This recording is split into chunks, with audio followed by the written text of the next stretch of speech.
All right, good morning. Welcome to this edition of Authors at Google. My name is Wolf Weber. I'm a longtime Googler, and I'm happy to introduce our speaker today, Whit Mitchell. Whit was my freshman coach in rowing in college, and we recently had a college reunion, and we kind of all reconnected.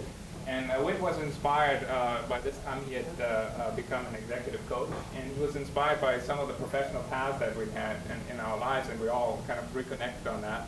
And he ended up writing a book about it. And so here's Whit Mitchell working in sync. Wonderful. Thank you, Wolf.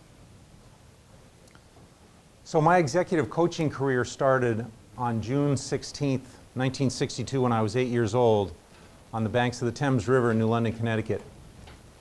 I just didn't know that that's when it would start. My grandfather took me to the Harvard-Yale crew race, which is the oldest intercollegiate event in the country, older than football, baseball, anything else. That Harvard-Yale crew race was rowed on Lake Winnipesaukee, 1852. Yale won by a couple lengths. But my grandfather took me to this Yale-Harvard crew race in New London, Connecticut, and we showed up on the finish line that was a bluff raised above the Thames River, and we drove in. There were lots of cars there, and he took me out at the age of 8, and he gave me the binoculars, and he said, "Look 4 miles down the river." So as I looked 4 miles away, we could see a flotilla of boats. And back in the early 60s, crew was a very big sport. In fact, there's another book out now called The Boys in the Boat.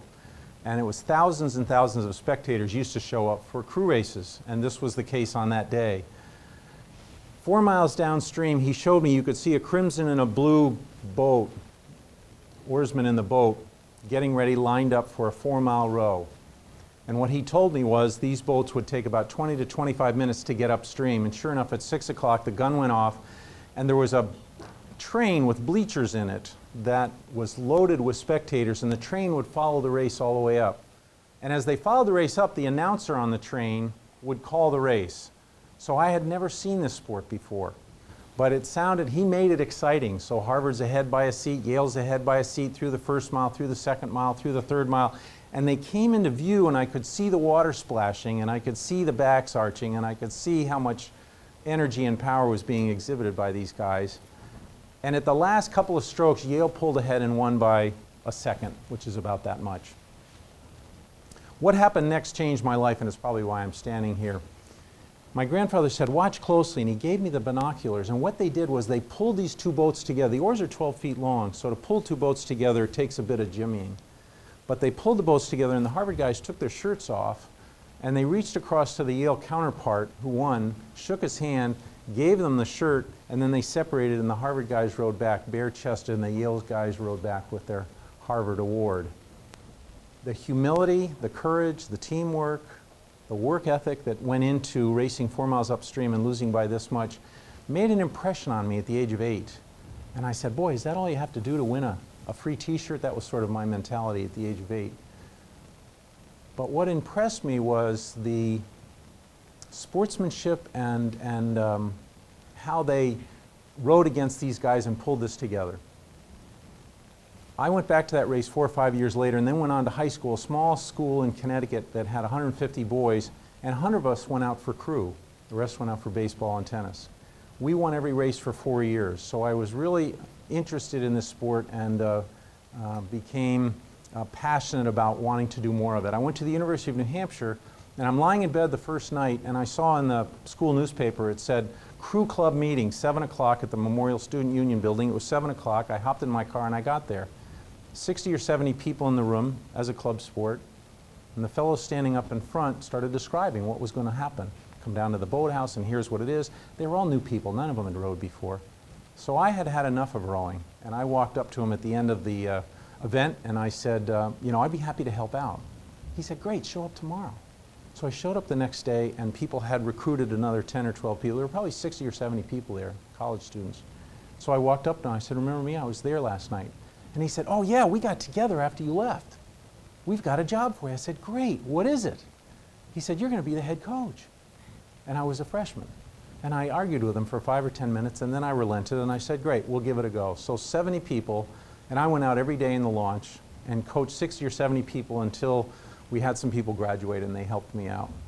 But again, my passion, my excitement for coaching, of which I'm now an executive coach, really came from that experience. That to me was an extraordinary learning. And I want you to think about an extraordinary learning you've had in your own life. Just think about it for a minute.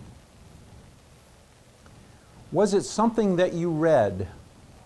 Because we learn a lot by reading. Was it something you heard, like Martin Luther King's speech? Or was it something you did, an experience that you had? Yes? Yes. And those experiences stay here. So what I'd like to do is just, there's a blank piece of paper on your chair, is go through a learning, doing it by an experience. So I'm going to give you 6 different pieces of instruction, and just follow me along, and then we'll see what we learn. There's paper on the chairs. So here's the instructions. Take the paper and fold it in half.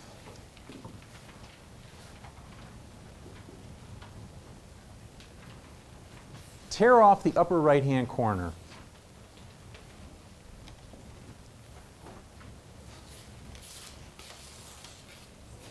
Fold it in half again.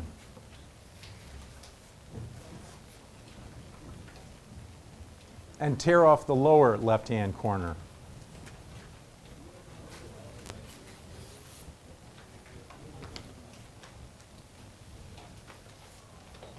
Fold it in half one last time and tear off the upper left-hand corner.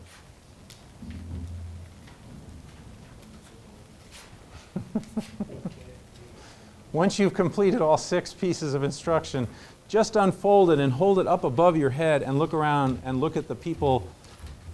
So if you hold it in front of yourself, you can't see it. So just hold it up, look around, and let's see whose are the same. Go ahead, you can hold those up. That's perfect. So what do you see? Any two the same? So you work here every day. You go to meetings every day. What's the analogy here? You go to a meeting and you listen clearly what the instructions are, or you have a meeting and you give out clear instructions, and a week later you come back thinking, I thought I was pretty clear. And you get one of these, and you can't figure it out. 55% of what listeners believe have to do with your presentation. Your hands, your facial expressions. 38% have to do with the tone, and 7% have to do with the words. So why do you think whenever I walk in a place, they go, there's a problem with communication. So that's a quick experience. But look at the differences. What I'd like to do is zero in on the differences. We each tore, 6 of us, 7 of us. Each one was different. My encouragement would be to find somebody in the audience that had something very different. Have a cup of coffee with them and find out what they heard and what the differences were. How can you maximize differences here in the work that you do? Put the 2 sheets together and see if it makes a whole sheet again.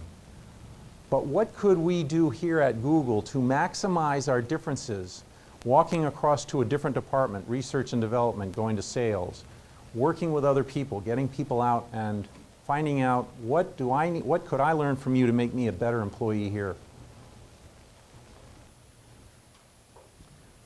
What I'd like you to do, this is an event, it's the Olympic gold medal event in London in 2012 for the women. And the USA made the final. They're in lane 3. It's going to be fun to watch this, but here's how I want you to look at it, through a different lens.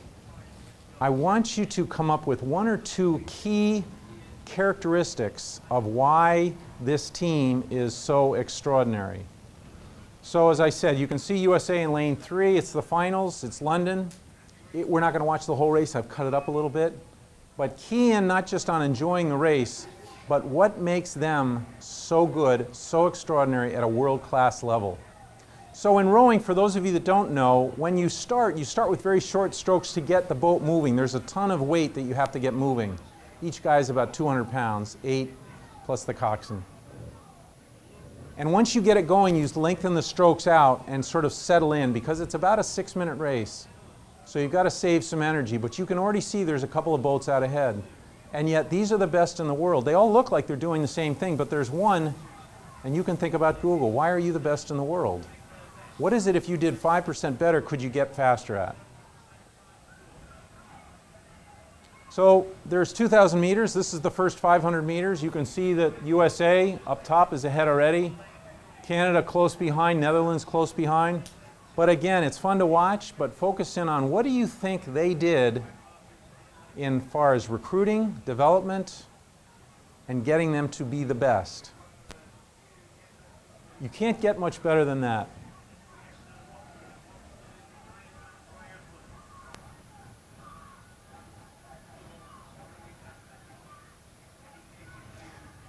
In the sport of rowing, for those of you that don't know a lot about it, the coach looks at the different aspects, the different expertise of the people, and puts them in different seats in the boat. The person that is facing you with their back is the coxswain. Their job is to steer. They have little cords next to them, and they want to steer a straight shot. You can see buoys, so it's not too hard to do. But they're also looking at the other crews, and they're giving some information to the crew that's rowing about the crews next to them. That's their job, the strategy. The next person in the boat that they're facing is called the stroke, and they really set the pace. They're the pace setter. So in a mile run, you'd want them right next to you. They're setting the pace for the rest of the people. And the person right behind him is also sort of on the other side of the boat setting the pace.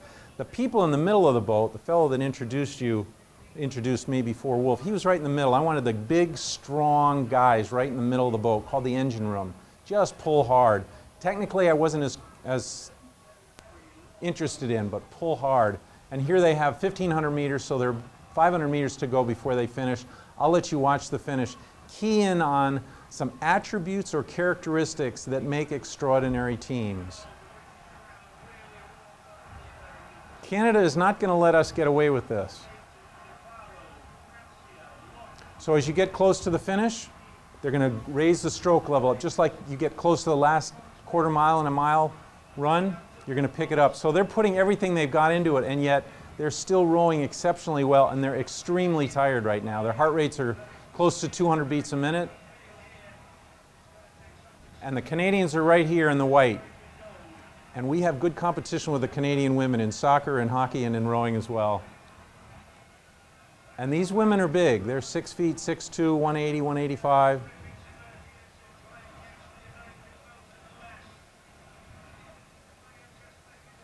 The coaches are on those bikes on the side, so they're taking some notes, but at this point there are no more notes. This is the gold medal, or not. So here comes Canada. So they've saved something for the end, but there's the finish. The part I love is right here.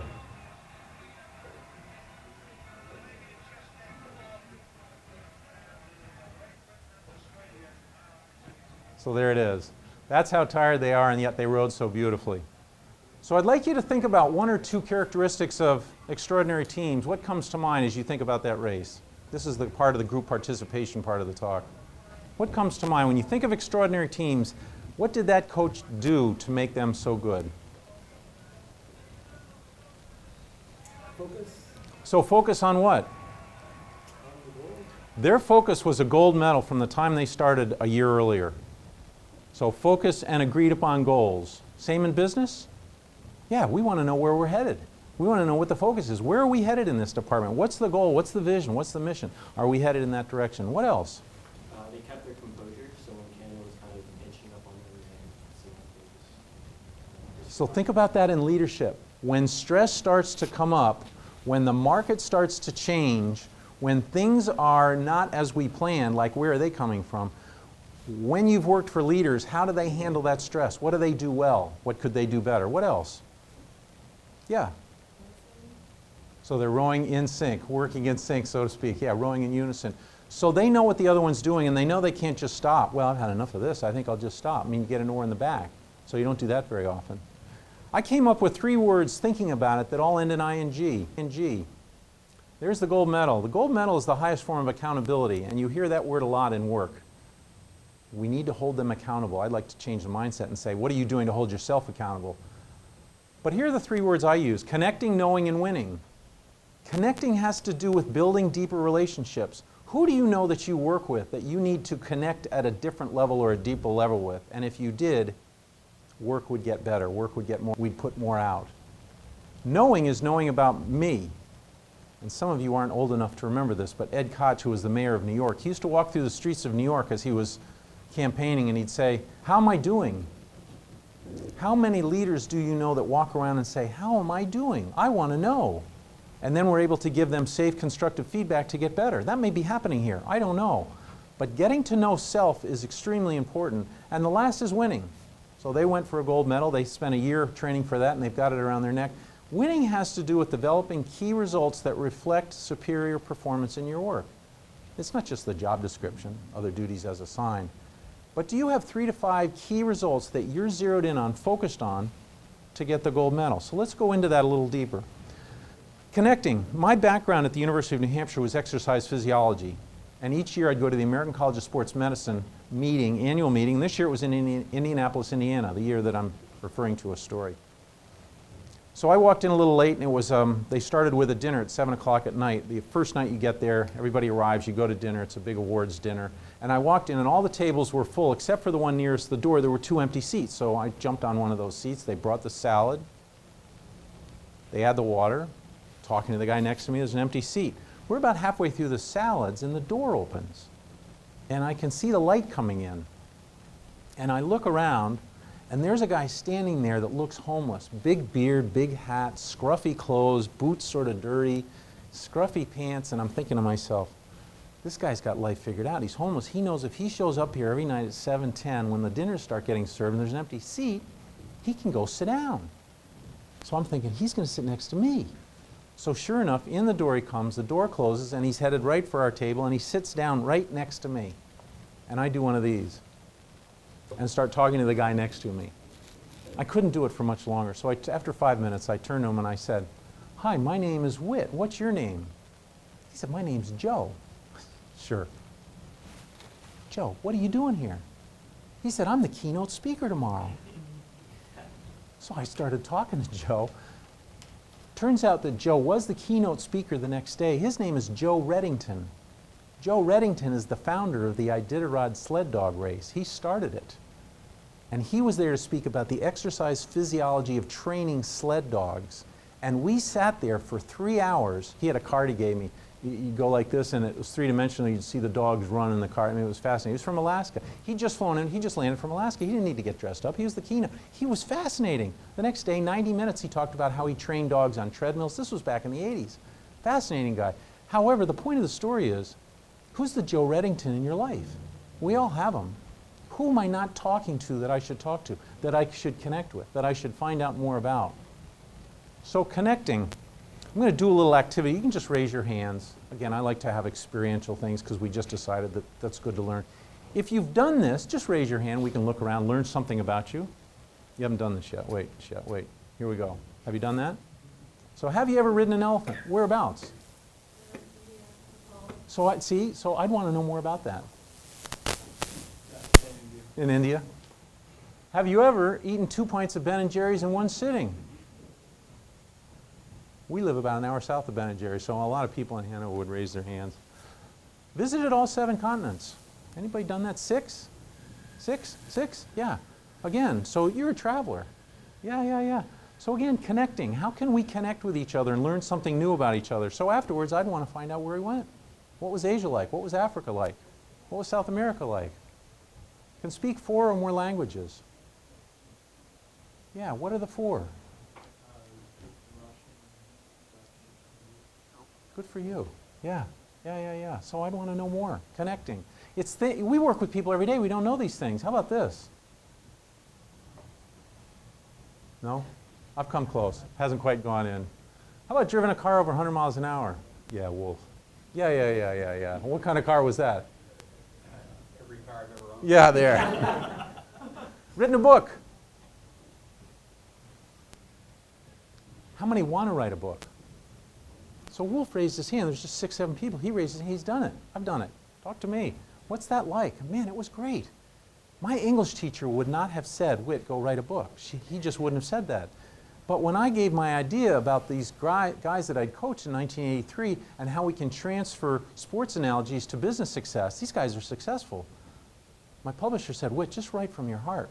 Write from what you know about crew. Write from your passion." So talk to Wolf. Attended an Olympic Games? Anybody ever been to one? Which one? LA? Yeah? 84. Yep. Which one did you go to? Yeah. And you went? LA also. Yeah. My sister-in-law made the 1976 Olympic Games in Montreal, and we live an hour and a half south.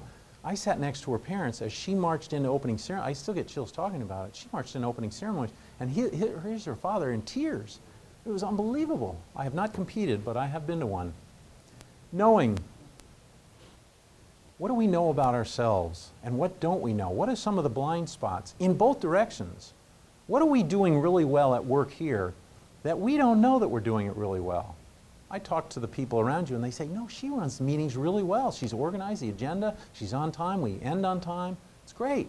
And you think I don't run meetings very well. Or the other thing, what do you not know about you that others know, the blind spot, that could help you get better? You got 5% better. If the Canadians had been 5% better, they would have beaten the Americans. This is a guy by the name of Sam Kinney. Sam rode with Wolf freshman year. Sam and about 4 or 5 other guys said, hey coach, let's go hunting in South Dakota. Well, I'm not a hunter, I don't own guns, and I'm not big at killing things, but somehow they got a gun in my hand and we killed these pheasants, and we had a ball, but we got back together after 30 years and connected. Sam came from Ohio, and one of the things I appreciated about Sam when I was coaching him was that Sam brought a work ethic with him to Dartmouth College. He'd never rode before. But he grew up on a farm, and in March, the sap would run. And he talked about 16 to 18 hours of carrying sap buckets down to get boiled. And I knew the kid loved to work hard. But the other thing about Sam is that I call him sort of the keeper of the culture. He always kept people up. He always had a story. He was always kidding people, sometimes maybe a little too much. Sam graduated from Tuck School, #1 in his class, and he went on to start a company called Free Markets in Pittsburgh, reverse auctioning. Sam rang the bell and retired at the age of 37. Sam has a quote in the book on page 122 that says, the leading cause of death in an executive career is lack of self-awareness. Sam was known at his company for building dynamic teams by knowing more about himself. Self-awareness. He learned that because the company he worked at before he started this company, one of the engineers put a 360-degree review on his door so that every time he walked in, he would say, that's what I'm working on. That's what people say I need to get better at. Sam used to walk around his company and ask how he was doing, like Ed Koch did, and find out what he was doing well as the leader and what he needed to do differently, and started instituting some of that, and his company went public, and he did quite well. He's now an entrepreneur and investing in other things. The reason I'm standing here is that I was in Hanover, New Hampshire in 2011, going downtown where Dartmouth College is to go out to dinner with my wife. And across the room I heard this guy go, hey coach! Well, I'd been coaching athletes and executives for a year, so I thought I had the right to turn around and see who it might be. And sure enough, it was Sam.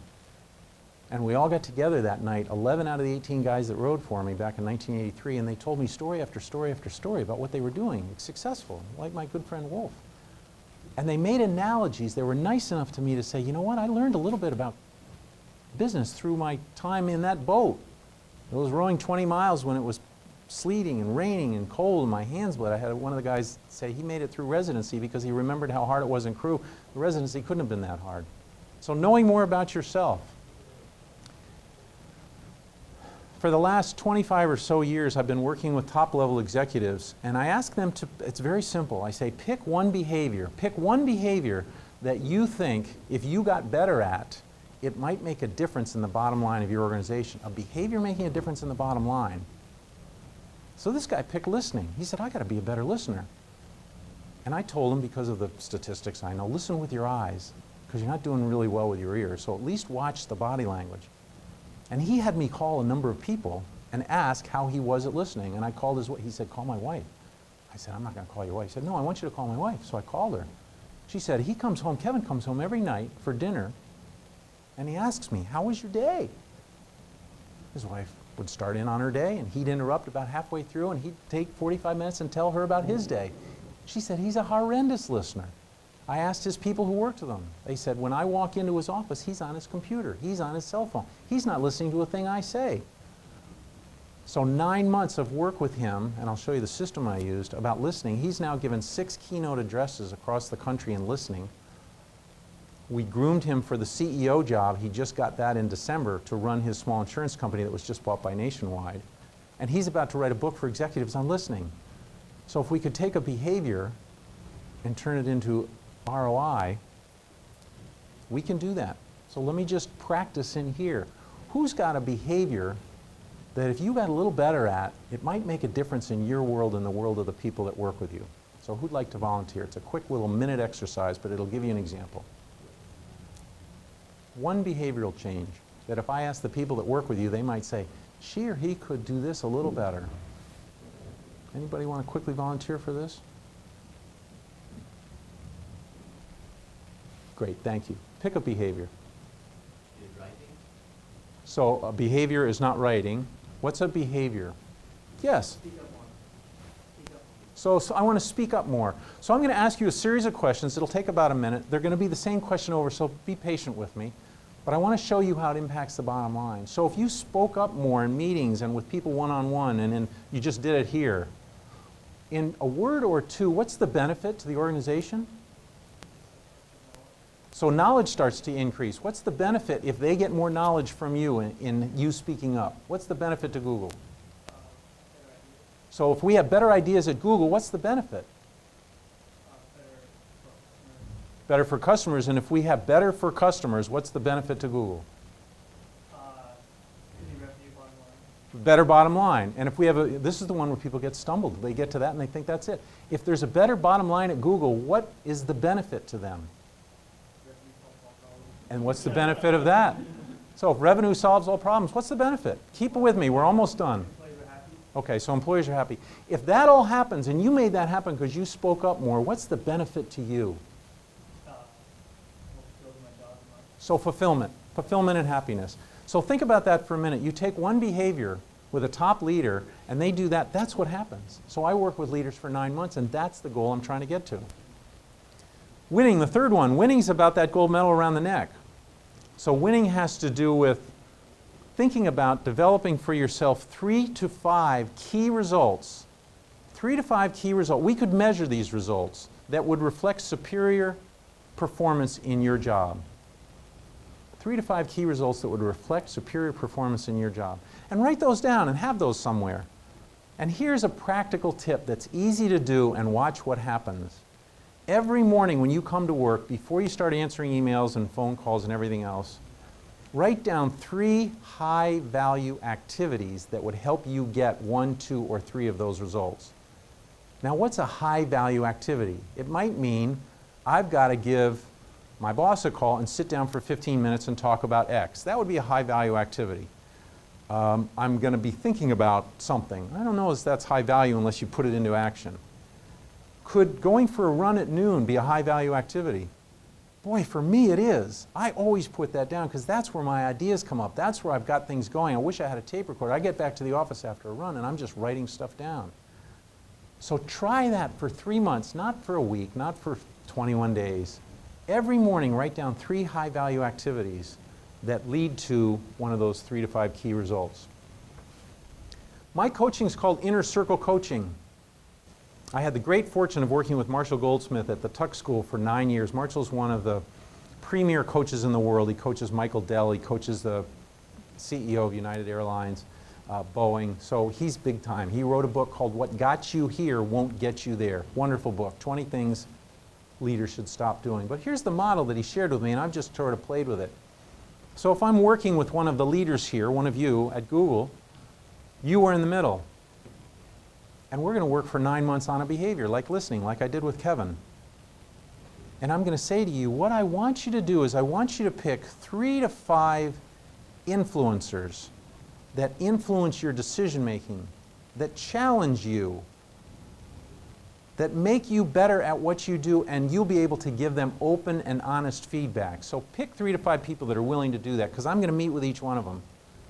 I go meet with each one of them and I say, there's 4 commitments to me working with Kevin and you. The first is to let go of the past. So if there's still something that's a kernel in the tooth, get rid of it in the next week, because I'm coming in to work with Kevin. The second thing is to support and encourage Kevin. Kevin's going to make a change. Kevin's going to be more positive or listen better, be more objective, whatever it might be. So be supportive. When you see him doing it, tell him, hey, you're doing it better. The third commitment is to give Kevin and me every 30 days open and honest feedback on his progress on what he's trying to achieve. Wow, so I get feedback from 6 or 7 people every 30 days. Do you think a change is going to happen? It's got to. And the fourth is, to the blue people on the outside, I'm asking you to also make a behavioral change that will impact you, your world at work and at home. So pick one. So the whole system is like an elephant through a snake, so to speak. So there's a whole team working a system. Kevin's getting better every single month because he's getting feedback through me and by asking, how am I doing? It's a beautiful system. So it's 9 months. Here's some results that I got with Kevin. So I went in and asked his team. He asked me, as the influencers, he wanted 8 people on his team to go through this process. So we incorporated all 8. And I went in March of 2012 and I said, on a scale of 0 to 10, how's the trust amongst the team members? So the average score, 5.8. Not so high. The end of 9 months, and Kevin worked on, different Kevin, but he worked on positivity. Because when I interviewed each one of his people, they said, you know, you come in at 8:01, he starts yelling at you. You got to be here at 8. And he's blunt, and he's competitive, and he's driving, and he doesn't have any empathy. And boom, boom, boom, it's one thing after another. So Kevin said, I'm going to be more positive. I'm going to start complimenting people. I'm going to start looking for what they're doing well. And it was a struggle for Kevin. So every month he'd get more feedback, and some of it was good, and some of it was, you know, I came in the other day and he was blunt and he was brutal to me. But it got better and better and better because he kept getting feedback, and then he started asking for it. Went up to 8.5. Communication scale of 0 to 10. That's a big word, but I ask it anyway. How's communication? 4.4 went up to 8.5. How's the morale? 5.1 went up to 8.4. Happiness, lowest one here. What did you want? Fulfillment, happiness. 4.2 was the lowest one. People did not like going to work. They sat in their silos. They didn't talk to one another. After a while, these teams started talking to one another. They started connecting, building better relationships. 8.7, so it went from the lowest to the highest. And stress was high. People did not like working there. They lost 2 women, which is why they hired me. 2 women with a blunt man. There was more than just behavior going on there. So they didn't want to lose any more people. You lose somebody, it's 3 times, the cost to an organization is about 3 times the person's annual salary. You have to find somebody, train them, get them back up to speed. So it's a big cost. So they brought me in and said, we got to stop the blood. So stress went from 7.8 down to 4.3. Just working on a behavior, being more positive. Peer coaching, this is a high value activity with a low amount of time. So the guy on the right, his name is John Carrick. He's a colleague of mine, and I'm in the red suit on the right. So John's on the left, I'm on the right. I've been saying for 10 years, I'd like to go skiing, heli skiing. I love to ski. And John was tired of hearing about it. He said, so we're going to go do something. It wasn't heli skiing, it was cat skiing. But here's what John and I did. We listened to Marshall enough about this peer coaching. And it's very simple. I have made up 8 questions that I've given to John, and every Sunday night for 9 years, John and I talk at 9 o'clock. And John asks me my questions. And they're yes, no, or a number. And John's given me his 11 questions, and I ask John the questions. There's no judgment. It's just ask the questions, and I have an Excel spreadsheet for 9 years. So the first question John asked me is, have you hugged your wife this week? Well, I can tell you I don't want to say no. So I'm consciously, every morning, and sometimes she'll say, are you just doing this to check the list off? And I said, no, come on, honey, we need a hug. Have you made a difference in someone else's life? So I look for opportunities to make a difference in other people's lives. There was a guy in a wheelchair. I'd just gone snowshoe running the other day, and he was sitting waiting for a bus, and I have my dog with me, a yellow lab. And I was going to cross the street, or I could go another 50 feet up, and this guy was just sitting in the snow waiting for the bus in a wheelchair. I went 50 feet up. I found out I knew this guy from youth. He'd been in a bad car accident. He'd been in a wheelchair for 10 years. We had a 40-minute conversation. Did I make a difference in his life? Yeah, but I made a difference in my life as well. Health. So one of John's questions to me is, did you pick up your cell phone in the car while driving? I want the answer to be no, or actually it's how many times. So I want that to be 0. Because I understand that it's more dangerous than driving drunk. So I don't want to pick up the phone. So I don't want to say to John, 9. My values. I have a certain list of values, and John asks me my values, high, medium, or low, and I tell him every week. And did you have fun with your wife this week? And I want to say yes. Think about picking a peer coach and taking 10 minutes a week and asking each other questions and keeping a spreadsheet. Do it for 3 months, and then decide whether you want to stop it or stop doing it or not. It's changed my life. I drink less, I drive safer, I have a relationship with my wife that's a little closer. So it's a pretty simple activity. Call to action. So the three things I talked about, connecting, knowing, and winning. Think about leaving here and connecting with somebody that you see every day. Maybe you work with them, but you just haven't found out about them. Maybe they shot a hole in one or rode an elephant in India. Make it a point once a week to go connect with somebody. Knowing.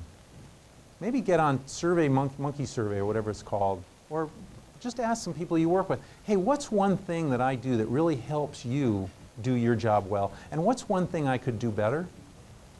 Maybe do some of that. Find out a little bit more about yourself through the eyes of others, and you'll find out quickly if it's safe, because they'll say, you do just fine. That means I can't tell you because I don't think it's safe to tell you. But if you encourage them and say, look, let me make it safe for you. I'm just going to write it down and say thank you. Don't argue with them. Don't get defensive. Just say thank you. That's their perception. And winning, maybe leave here today and come up with 3 to 5 key results that would reflect superior performance from now until the end of December in your work at Google. So there's some call to action. Let me end with a quick story. Many years ago, I worked with United Airlines. This was before 9/11. And we went to Chicago a lot where the corporate offices were. And this particular day was in the middle of the summer, and we were trying to get from Chicago back to Boston. There were 2 of us.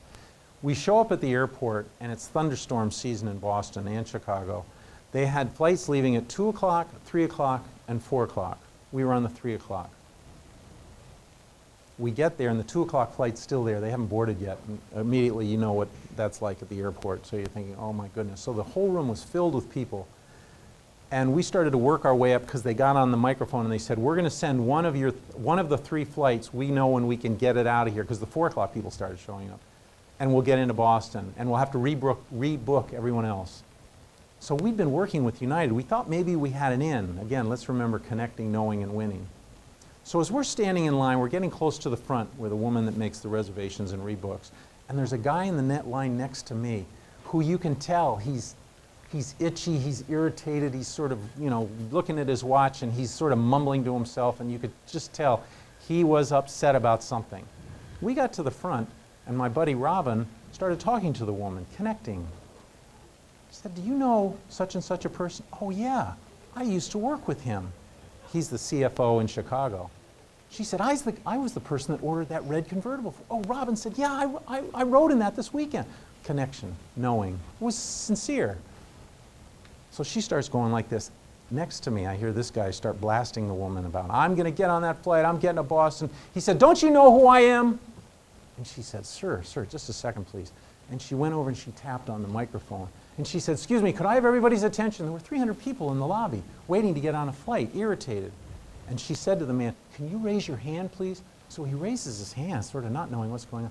There's a fellow up here who does not know who he is. Embarrassed him. Connecting, knowing, winning. As we left, I turned to the woman, I said, how do you deal with those people? And she said, oh, he's going to Boston. His bags are going to Boise. We got on the flight. The woman that we connected with, 2 tickets came out, and off we went. So thank you for your time here today. I have the book that is for sale outside. Google price of $10 a book. So if you want a book, I'm done. Any questions you have for me, I'm happy to answer. If not, you can go back to work. Questions? Thank you.